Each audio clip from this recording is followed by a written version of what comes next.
Cuban regime change may take more time and effort than expected, so Cuba's exile command should try being diplomats, not demagogues.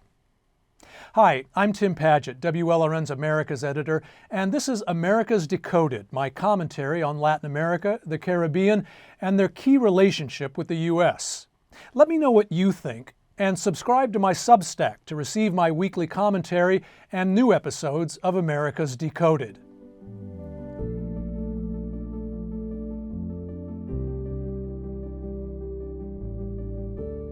I've covered Cuba now for the past 36 years. That means I've covered Cuba's exiles in Miami for just as long.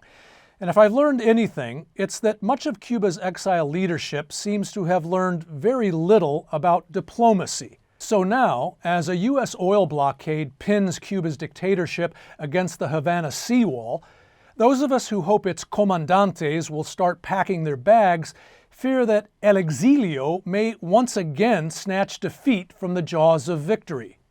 Case in point, the social media sucker punch Republican Miami Congressman and Cuban exile honcho Carlos Gimenez recently threw at Jamaican Prime Minister Andrew Holness.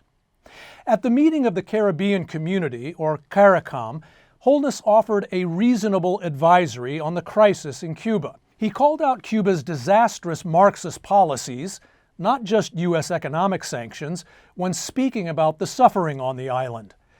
Holness exalted democracy, human rights, and capitalism while urging responsibility and stability in Cuba's political and economic transition.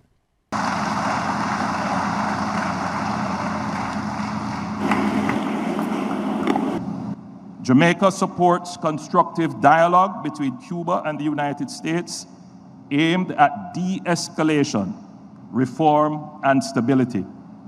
Fair enough, right? Wrong.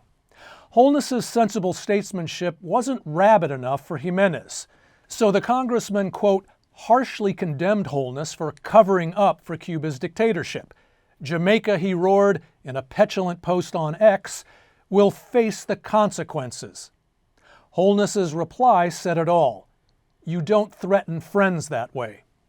But Gimenez's rebuke was just the latest in a long line that have alienated Miami's Cuban exile command from folks who might feel compelled to join its cause. Like in 1990, when it revoked Miami's official welcome to Nelson Mandela because he'd thanked then Cuban dictator Fidel Castro for supporting him while he was in prison. That snub sparked a costly 3-year-long black boycott of Miami. It also helped dampen international backing of the anti-Castro cause just as Cuba was losing its economic patron, the Soviet Union.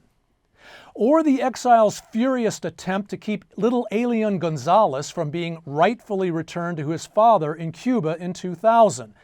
It ended up making Castro look like the rule of law guy to the world. Now, Gimenez's unwarranted blast comes at another moment when Miami's Cuban exile campaign should be looking for friends.